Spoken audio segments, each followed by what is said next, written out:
What's going on, my fellow Jedi and Padawans? Welcome back to another Jedi gaming video. Thank you guys so much for coming back to the channel, and if you guys are new, welcome. Today we're going to be taking you guys through a fun little build using the Lucky Pants. Now, we know that this is a big old DPS user inside of PvE, but this episode we got a beautiful little buff for the PvP side of this, so we're going to cover a fun little area on us about a Lucky Pants Rose build that is just too memey and too much fun not to use inside the Crucible. So on our armor we got Lucky Pants, the illegal modded holsters, improve sprint, slide, airborne effectiveness while hand cannon is equipped. That right there is going to be a huge change in the PvP realm in my personal opinion. For a short time after you draw a hand cannon, it readies faster, more accurate, and each hit increases the damage, so allowing us to do some pretty fun little things, switching on and off between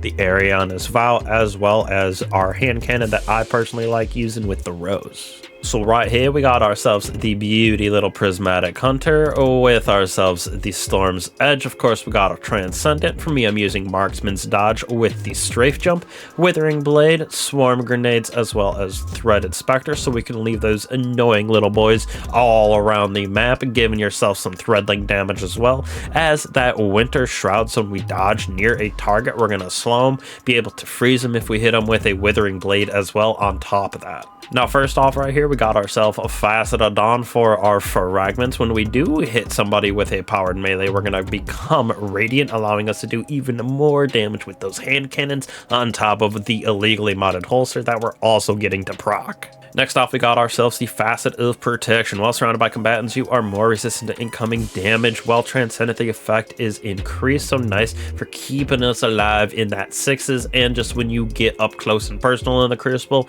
this definitely gets procced. Next off, we got defeating targets with stasis or stranded debuffs, also grants us a light Transcendent energy, so for us, we're going to have stasis debuffs all around with our dodge as well as the slow from our shuriken. Facet of Hope is next right here. While you have an elemental buff, your class ability comes back more quickly, so we can dodge more often with that Threaded Spectre, as well as use it to reload, of course. Right here is more for having that +10 to mobility, so we can use our mods and other stats, but right here we're going to have that mostly for the shatter size of a frozen target if we get it with our shuriken and dodge, or if we do happen to get an ignition with us or our teammates helping with that scorch, because our grenade does do a good amount of scorch. We are just going to need a little bit of help to get this to proc. Last but certainly not least, Arc Solar Void abilities do more damage to those targets affected by darkness debuffs, which is nice because, again, if we get that darkness debuff with our dodge or with our shuriken, our grenade is going to do a lot more damage, so it's super nice little combo there.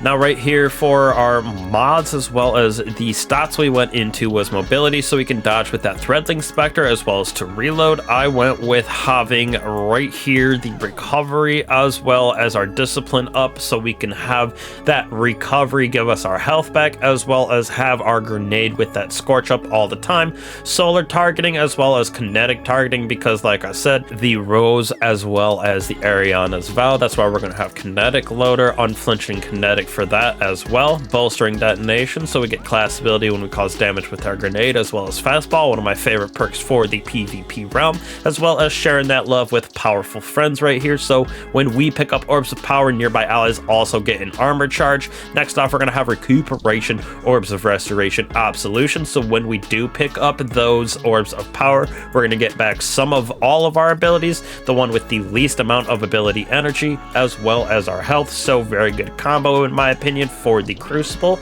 And then Reaper, so we can create more orbs of power, as well as double bomber, so we can get that nice wee bit of grenade energy back every single time that we do dodge. Now, we got ourselves the Rose right here, moving target, explosive payload with a Icarus grip on this bad boy. Do love this, and was definitely our most used weapon, but with that illegally modded holster as well as Radiant getting procced because of our subclass, Rose was dapping people up. On top of that, we got Ariana's Vow, which was so much fun. People were messaging me not only on the other team, but also on my team, like, what in the tarnations are you doing? But this thing, when you you get that little damage buff to proc, you are slapping Guardians with this. Plus, it's just kind of fun to use it as a sniper, hit somebody in the head, and then switch on and off of it to your Rose, get that one tap on them. It is truly one of my favorite things that I've done in the Crucible as of lately. As for your heavy, totally up to you. Don't really matter, whatever you feel most comfortable with. I went with a circular logic here in LMG. I think in the gameplay I might have been using a grenade launcher as well. Totally up to you guys what you like, but either or, I think our best two options are definitely either a heavy GL or a machine gun. If I'm being honest, not too much on the Apothecary Satchel. Possibly if we freeze a target with that slow and in our dodge as well as the shuriken combining, we can get brain freeze to proc. We might use this if we switch to a hand cannon that has the potential to give us frost armor if we take off this crystalline converter and put on wind chill, but mostly it would probably be for brain freeze, or maybe if we can get crystals to spawn, also have this proc, but mostly for this brain freeze. And I just really do love the combo of having the Ariana's Vow with Rose. Absolutely disgusting, super fun, super great. People are going to message you. It's definitely a memey build, but you can really use it to your potential. I was using it in comp through the gameplay that you see. Nothing too crazy about it. We were dapping kids up, had a very good round for sure with it, but it's not going to be anything that's super meta, of course. But I do think that a lot of people will like it if you take it into that Crucible realm and start getting those hand cannon defeats. It is super nice, but you can definitely throw on like a shotgun or something if you want instead of Ariana's Vow.